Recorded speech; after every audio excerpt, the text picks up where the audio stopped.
दोस्तों, हमारे इस विशाल ब्रह्मांड में एक ऐसा प्लेनेट है जहाँ पर एक भी लड़की नहीं है, सिर्फ मर्द ही मर्द भरे हैं, जिस वजह से उन्हें किसी लड़की के साथ ठकाठक किए हुए सदियां बीत चुकी है। इसीलिए उनका लीडर एक एलियन को हमारी धरती पर लड़कियों को प्रेग्नेंट करने के लिए चुनता है और उसे ट्रेनिंग दी जाती है कि वो कैसे धरती पर लड़कियों को पटाएगा। पर जब वो एलियन धरती पर आता है तो उसकी ट्रेनिंग धरी की धरी रह जाती है। अब उस प्लेनेट के लीडर ने किस एलियन को हमारी धरती पर भेजने के लिए चुना और क्या वो धरती पर किसी लड़की को पटाकर प्रेग्नेंट कर पाता है या नहीं, चलिए देखते हैं। तो कहानी की शुरुआत में हम एक प्लेनेट या गांडू 007 को देखते हैं, जो कि स्थित है हमारी नजदीकी गैलेक्सी एंड्रोमेडा में, जो कि सिर्फ मर्दों का ग्रह है। बोले तो वहाँ कोई भी लोडिया छोरी छपाड़ी नहीं है, जिस वजह से उनका कोई ध्यान भटकाने वाला नहीं था। तो वो टेक्नोलॉजी में बहुत ज्यादा उन्नत हो गए थे, पर छोरियों की कमी होने की वजह से उनके साथ एक बहुत बुरी चीज हुई थी, जिसमें उन सभी एलियनों के घोड़े धूप में पड़ी मूली की तरह सिकुड़कर गायब हो गए थे। अब यार, ऐसी टेक्नोलॉजी को क्या बत्ती बनाकर अपने पिछवाड़े में डालोगे जब किसी की मारने के लिए घोड़ा ही नहीं है। इसी वजह से वो अपने आने वाली पीढ़ी को एक नया घर देना चाहते थे, जिसके लिए वो किसी ग्रह पर कब्जा करने की प्लानिंग कर रहे थे, जो ग्रह है हमारी प्यारी धरती, जिसको उन एलियनों का लीडर अपनी आने वाली पीढ़ी के लिए चुनता है और सभी छक्कों से कहता है आप में से किसी एक को वहां जाना पड़ेगा और किसी पृथ्वीवासी लड़की के साथ प्रजनन करना पड़ेगा, जो सब करने के लिए आपको ट्रेन किया जाएगा, जिसमें उन्हें एक होलोग्राम की मदद से बताया जाता है कि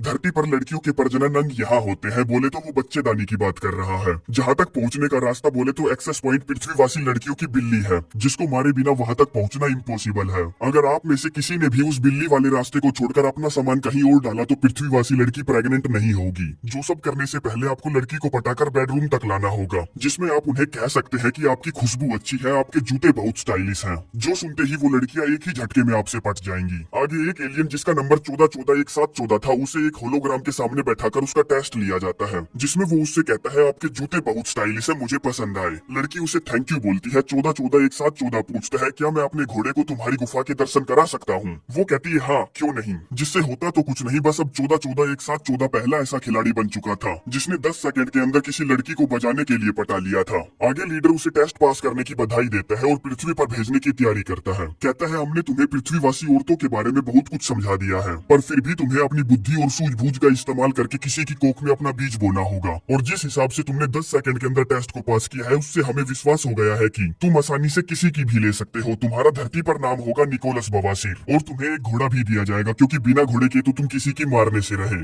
वहीं धरती पर हम हवा में एक हवाई जहाज को देखते हैं, जिसके पायलटों को रेडार पर कुछ गतिविधि दिखती है, जो कि लगातार उन्हीं की तरफ बढ़ रही थी। जो सब उनको घंटा भी समझ में नहीं आता कि ये सब क्या चल रहा है। तभी वो अजीब सी चीज उनके प्लेन से टकरा जाती है, जिससे प्लेन को घंटा भी नुकसान नहीं होता। बस एक नीली सी रोशनी चमकती है और पूरे प्लेन में उथल पुथल मच जाती है। हम प्लेन के बाथरूम में देखते हैं, जहाँ निकोलस बवासीर अब धरती पर आ चुका है, जिसमें उसका लीडर उसे यहाँ छोड़ने आया है। बवासीर कहता है देखकर तो लगता है कि यहाँ के लोग हमारे ग्रह से 10,000 साल पीछे हैं। पता नहीं ये इंसान कब समझेंगे कि हवा में उड़ने के लिए गोलाकार प्लेन सबसे ज्यादा बेस्ट है। लीडर कहता है अपना ज्ञान पेलना बंद कर और याद रख कि तेरे पास सिर्फ 2 दिन है किसी भी लड़की को प्रेग्नेंट करने के लिए, जिसके बाद बच्चा पैदा होने तक तुझे यहीं रुकना होगा, जिस बच्चे को तू वापस अपने ग्रह पर लाएगा। आगे निकोलस बवासीर बाथरूम से बाहर निकलता है और प्लेन में बैठी सभी लड़कियों को अजीब नजरों से देखने लगता है, जिसमें वो एयर होस्टेस से कहता है मेरी जान तू बिल्कुल वैसी ही है जैसे मेरे बच्चों की माँ होनी चाहिए। वो कहती है सर प्लीज आप अपनी सीट पर बैठ जाइए। निकोलस कहता है यार तूने क्या गजब का परफ्यूम लगा रखा है और तेरे जूते भी अच्छे हैं। पर ये ट्रिक उस एयर होस्टेस पर काम नहीं करती, तो वो कहती है बे साले अपनी सीट पर बैठ जा वरना बहुत पिटेगा। जिससे उसको समझ में आ जाता है कि यहाँ उसकी दाल नहीं गलेगी, तो वो अपने लिए दूसरी बकरी ढूंढता है। अब ये लड़की प्लेन में पहली बार बैठी थी तो उसकी फटी पड़ी थी, जिस पर वो उससे कहता है डर मत मेरी जान, डर मत, क्योंकि जब जब लड़कियां डरती है मेरा उनकी मारने का मन करता है। वो पूछती है क्या?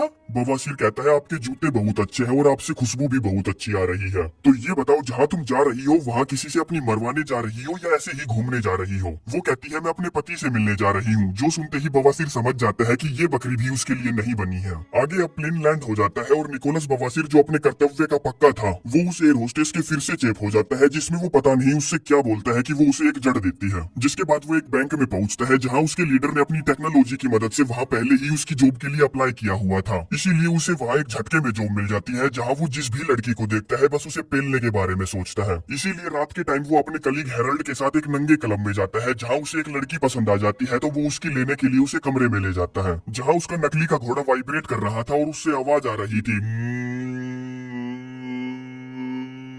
जो आवाज सुनकर वो वेश्या लड़की उससे पूछती है ये आवाज कैसी। वो कहता है कौन सी आवाज, बाहर ट्रैफिक से आ रही होगी। लड़की कहती है ठीक है ये लो बाल छतरी अपने हथियार पर चढ़ा लो। जिस पर वो उससे कहता है मुझे माफ करना, मेरे लीडर ने इस तरह के काले जादू का इस्तेमाल करने से साफ साफ मना किया है। उन्होंने मुझसे कहा था कि जब भी मैं किसी लड़की की मारूं तो मेरे और उसके बीच में कुछ नहीं होना चाहिए। जो बात उस वेश्या को पसंद नहीं आती तो वो उसे बिना दिए ही चली जाती है। अगली सुबह उसका कलीग हेरल्ड उससे पूछता है तो भाई रात को कितनी बार ली। वो कहता है यार सच बताऊं तो काम नहीं बना। हेरल्ड कहता है अगर तुम्हें किसी की बजाने की इतनी चूल मची है तो आज तुम मेरे साथ नशा मुक्ति केंद्र चलो। वहाँ साली वो लड़कियां आती है जिनको दारू पीने की लत लग चुकी है और वो दारू छोड़ना चाहती है, जिस वजह से वो अंदर से टूटी हुई होती है, जिनको पटाना और पेलना बहुत आसान होता है। जो आइडिया निकोलस बवासीर को ठीक लगता है तो वो दोनों शाम के टाइम नशा मुक्ति केंद्र पहुंचते हैं। जहाँ पहुंचते ही हेरल्ड को कोई मिल जाती है तो वो उसके साथ निकल लेता है। वहीं बवासीर को भी एक बेवड़ी पसंद आ गई थी जिसका नाम बेबुनियाद था, जो उसे देख रही थी, पर निकोलस की उससे बात नहीं हो पाती क्योंकि तभी वहाँ वो एयर होस्टेस आ जाती है जिसके साथ उसने मूवी की शुरुआत में बकचोदिया की थी, जिससे वो फिर से कहता है तुम्हारी महक अच्छी है, तुम्हारे जूते भी अच्छे हैं, तो क्या तुम अपने वीसीआर में मुझे अपनी टेप डालने दोगी। जिस पर वो एयर होस्टेस उसे हाँ कर देती है क्योंकि उसका बॉयफ्रेंड उसे छोड़कर चला गया था। आगे निकोलस बवासीर जब उसकी लेने की फिटिंग बैठा रहा था तो उसका घोड़ा फिर से वही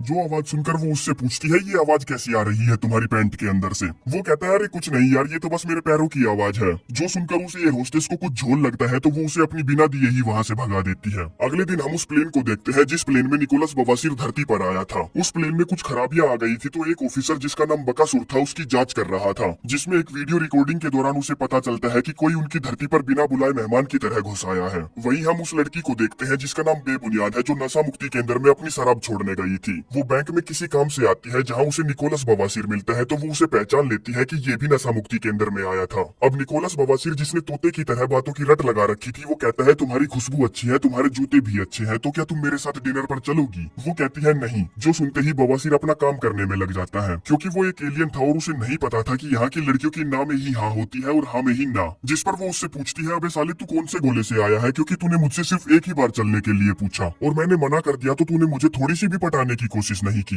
वो कहता है ठीक है तो मैं तुमसे फिर से पूछता हूँ क्या तुम मेरे साथ डिनर पर चलोगी। जिस पर इस बार बेबुनियाद हाँ भर देती है और वो दोनों शाम के टाइम 7 बजे मिलते हैं। जहाँ डिनर करते वक्त वो उससे पूछती है तुम्हारा जीवन जीने का मिशन क्या है। वो कहता है मुझे लगता है कि मेरा सिर्फ एक ही मिशन है कि मुझे धरती पर एक बच्चा पैदा करना है। जो बात सुनकर बेबुनियाद चौंक जाती है और उससे इम्प्रेस हो जाती है कि यार वो अपने जीवन में पहली बार एक ऐसे इंसान से मिली है जिसका मिशन सिर्फ बच्चे पैदा करना है। खैर अब वो उससे इम्प्रेस हो ही गई थी तो वो उसे अपनी देने के लिए अपने अपार्टमेंट ले जाती है। जहाँ निकोलस बवासीर उसे गर्म कर रहा था तभी वो कहती है मैं ये नहीं करना चाहती क्योंकि मैं पहले ही बहुत सारी गलतियां कर चुकी हूँ और अब मैं अपने आप को सुधारना चाहती हूँ, इसीलिए मैं शादी से पहले किसी के भी साथ खो नहीं खेलूंगी। जो बात निकोलस बवासीर के खड़े नकली लंड पर लगती है तो वो वहाँ से चला जाता है और अपने लीडर को बुलाता है, जो उससे कहता है अबे साले तेरे को धरती पर भेजे हुए काफी दिन हो चुके हैं और तूने अभी तक किसी को भी प्रेग्नेंट नहीं किया। निकोलस कहता है सर मैं किसी की भी बिल्ली मारने के बहुत नजदीक हूँ पर वो लड़की मुझसे शादी करना चाहती है। लीडर कहता है धत तेरे की बहन जो धरती पर 3 अरब लड़कियां हैं जिनमें से तू एक को चुनता है और वो तुझसे शादी करना चाहती है। खैर मुझे मतलब नहीं है तू उससे शादी कर या मत कर पर मुझे फटाफट बच्चा पैदा करके दे।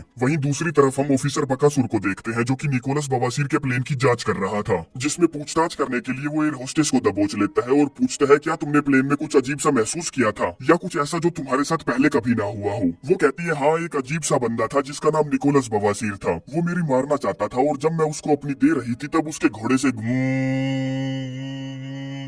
करके वाइब्रेशन की आवाज आ रही थी। जो बात ऑफिसर बकासुर को अजीब लगती है तो वो फटाफट उस प्लेन के सारे पैसेंजर्स की लिस्ट चेक करता है जिसमें उसे निकोलस बवासीर का नाम नहीं मिलता। वहीं बेबुनियाद फिर से एक बार निकोलस बवासीर से मिलने बैंक जाती है जहां निकोलस बवासीर उससे शादी करने के लिए कहता है और बेबुनियाद जिसकी अकल पर पत्थर पड़े थे उसे हाँ कर देती है, जिसके बाद वो दोनों धूम धड़ाके से शादी कर लेते हैं और हनीमून पर निकोलस बवासीर उसकी 21 घंटों तक लगातार थूक लगाकर मारता है और अगले दिन से ही उसको डंडा दे देता है कि प्रेगनेंसी टेस्ट करके मुझे बता कि तू प्रेग्नेंट हुई है या नहीं, क्योंकि वो जल्द से जल्द अपने मिशन को कंप्लीट करके अपने प्लेनेट पर वापस जाना चाहता था। जो बात बेबुनियाद को बहुत अजीब लगती है कि भला ऐसी भी क्या जल्दी है बच्चा पैदा करने की, पहले मजे तो ले लो। खैर जो भी हो निकोलस बवासीर पूरे एक हफ्ते में उसकी 126 बार लेता है और हनीमून से वापस आकर सीधा बैंक पहुंचता है, जहां उसे पता चलता है कि उसके कलीग हेरल्ड ने उसके साथ धोखा किया है, क्योंकि जो काम निकोलस बवासीर ने किया था उस काम को वो अपने नाम से बैंक में सबमिट कर देता है, जिससे उसका प्रमोशन हो जाता है। जो बात निकोलस को बिल्कुल भी अच्छी नहीं लगती तो वो गुस्से में अपने घर की तरफ रवाना हो जाता है, जहाँ घर पर बेबुनियाद बेबुनियाद अपनी सहेलियों को अपने हनीमून के बारे में बता रही थी कि उसने मेरी बहुत अच्छे से मारी, पर यार जब भी वो जोश में आता था ना तो उसका घोड़ा वाइब्रेट करने लगता था, जो सुनकर उसकी सारी सहेलियां चौंक जाती है। क्या मतलब है तुम्हारा? वो कहती है हाँ उसका घोड़ा वाइब्रेट होता है और उसमें से हमिंग साउंड निकलती है। जिन बातों पर उसकी सहेलियों को यकीन नहीं होता तो उनमें से एक बोलती है कि जब मैं एक काले आदमी के साथ रिलेशनशिप में थी तब जब वो मेरी पिंकी मारता था तब उसका घोड़ा हमेशा सीटी मारता था। जो सुनकर सारी लड़कियां हंसने लगती है तो वो कहती है हाँ उसका घोड़ा सच में सीटी मारता था, क्योंकि जब वो मेरी लेता था तो हमेशा किचन में चाय की किटली पर चाय बना रहा होता था। तभी घर पर निकोलस बवासीर आता है और सीधा अपने कमरे में चला जाता है बिना बेबुनियाद की सहेलियों को हाय बोले। जहाँ अकेला खड़ा खड़ा वो सोच रहा था और हैरान था कि भला उससे गुस्सा क्यों आ रहा है, जबकि वो तो एक एलियन है, उसके अंदर तो ये भावनाएं होनी ही नहीं चाहिए। तभी वहाँ बेबुनियाद आती है और उससे पूछती है तुम्हारे साथ क्या हुआ है, जिसको वो बैंक में घटित हुई सारी बातें बताता है और उससे पूछता है तो क्या तुमने प्रेगनेंसी टेस्ट किया। जो सुनते ही बेबुनियाद उस पर भड़क पड़ती है कि बाहर जो तूने एक ही चीज की रट क्यों लगा रखी है, जबकि तुझे पता है कि मैं पहले बहुत ज्यादा शराब पीती थी जिस वजह से शायद मेरे हार्मोन्स डिसबैलेंस हो गए होंगे, इसीलिए जरूरी नहीं है कि मैं माँ बनूं, हम प्यार करने के लिए एक बच्चा भी तो गोद ले सकते हैं ना। जो सब निकोलस बवासीर के लिए बहुत बुरी खबर थी तो वो ठेका शराब देसी पर दारू पीने पहुंचता है। तभी वहाँ उसके कलीग हेरल्ड की वाइफ आती है जिससे अपने काम का बदला लेने के लिए वो उसकी वाइफ से कहता है तुम्हारे जूते अच्छे हैं और तुम्हारे परफ्यूम की महक भी बहुत अच्छी है। जिसके बाद वो एक दूसरे से बातें करने लगते हैं और सीधा सीन कट होता है और हम देखते हैं कि वो खुदाई खेल रहे हैं, क्योंकि निकोलस बवासीर को अपना बच्चा पैदा करने वाला मिशन किसी भी हाल में पूरा करना था। पर अब तक सब कुछ गड़बड़ हो चुका था, क्योंकि निकोलस बवासीर का हथियार अब जोर नहीं मार रहा था। इसीलिए वो बाथरूम में जाकर उस पर मुठ बरसाता है कि बाहर चो खड़ा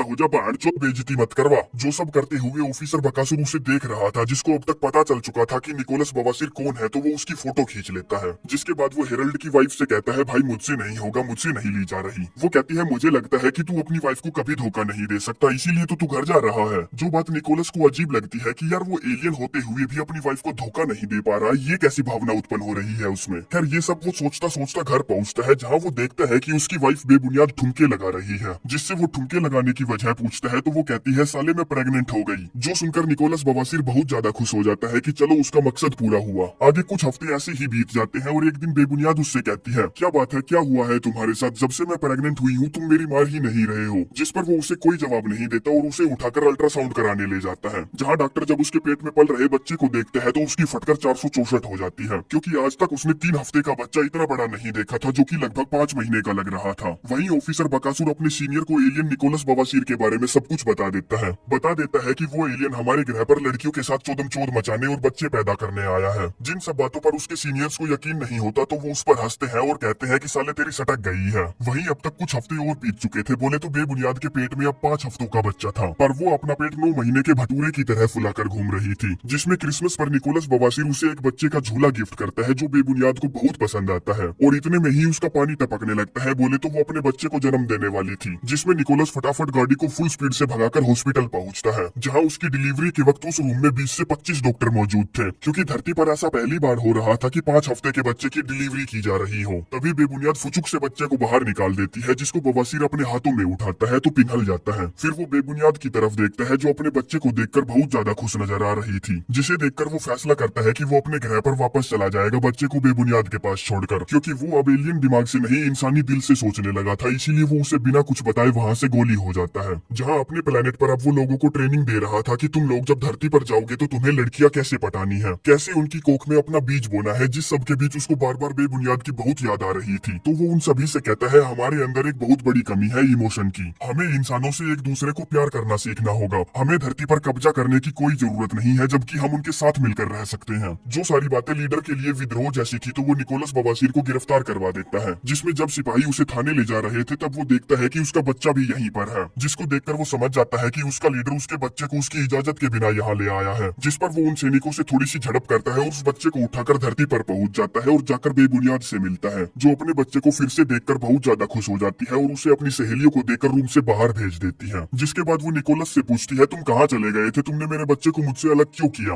वो कहता है मैंने तुम्हारे बच्चे को तुमसे अलग नहीं किया, वो काम किसी और का था, और उसे पूरी बात समझाने के लिए अपनी सारी सच्चाई बता देता है। जिन सब बातों पर बेबुनियाद को यकीन नहीं होता कि वो एक एलियन है, तो निकोलस उसे अपनी नाक से एक बहुत तेज रोशनी निकाल कर दिखाता है, जो देखकर वो ऐसे डर जाती है जैसे उसने वीराना की भूतनी देख ली हो। खैर ये सब ऑफिसर बकासुर भी देख रहा था, जो अपनी बात की सच्चाई साबित करने के लिए लगातार निकोलस बवासीर का पीछा कर रहा था। जिसमें जब निकोलस घर से बाहर आता है तो वो उससे कहता है तुम्हें मेरे साथ चलना होगा और मेरी बीवी और मेरे सीनियर्स को बताना होगा कि तुम एक एलियन हो। तभी वहाँ निकोलस बवासीर का लीडर आ जाता है अपनी हाईटेक गन के साथ, जो उससे कहता है तू मेरे साथ चलेगा कहीं और जाने से पहले, जिस पर ऑफिसर बकासुर भी अपनी गन निकालकर उस पर तान देता है और कहता है नहीं ये मेरे साथ जाएगा। लीडर कहता है अबे साले चूतिया ये क्या खिलौना दिखाकर मेरे साथ बकवास कर रहा है, मेरी बंदूक देखी है, अगर ये चली ना तो साले तू पानी में पड़ी डिस्प्रिन की तरह हवा में घुल जाएगा, और तेरी पिचकारी वैसे भी मेरा कुछ नहीं बिगाड़ सकती क्योंकि मेरे घाव जल्दी भर जाते हैं। जिस पर बिना सोचे समझे ही ऑफिसर बकासुर उसकी छाती में पहिया पीतल उतार देता है और लीडर जो ज्यादा हवा में सनासन मार रहा था वहीं ढेर हो जाता है। तो देखा आपने, यही होता है लापरवाही का नतीजा। तभी गोली की आवाज सुनकर बेबुनियाद भी घर से बाहर आ जाती है। ऑफिसर निकोलस से पूछता है अगर तुम बुरा ना मानो तो क्या मैं तुम्हारे लीडर को अपने साथ ले जा सकता हूँ। निकोलस कहता है ले जा भाई, मैं क्या करूंगा इस कचरे का, ले जा। जो सुनकर बकासुर खुश हो जाता है और उस एलियन की लाश को अपने कंधे पर डालकर नाचता हुआ वहाँ से निकल लेता है कि मैंने एलियन को पकड़ ही लिया, जिंदा या मुर्दा। वहीं बेबुनियाद निकोलस बवासीर से पूछती है तो क्या तुम सचमुच चाहते हो मेरे साथ और अपने बच्चे के साथ यही धरती पर रुकना। वो कहता है हाँ मैं चाहता तो हूँ, पर मेरे प्लेनेट के लोग अब मुझे लीडर बनाना चाहते हैं, इसलिए मैं चाहता हूँ कि तुम भी मेरे साथ मेरे प्लेनेट पर चलो। वो कहती है अब ये पागल है क्या, मैं क्या करूंगी वहाँ, क्योंकि मेरे सारे दोस्त तो यही हैं, और मुझे ये भी नहीं पता कि तुम्हारे वहाँ का स्कूल सिस्टम कैसा है, क्योंकि मुझे अपने बच्चे को अच्छी एजुकेशन देनी है। जो सुनकर निकोलस बवासीर सोच में पड़ जाता है कि यार इन इंसानों का तो कुछ भी नहीं हो सकता, इसीलिए वो उस बैल बुद्धि के साथ सर मारने से अच्छा वहीं धरती पर रुकने का फैसला करता है।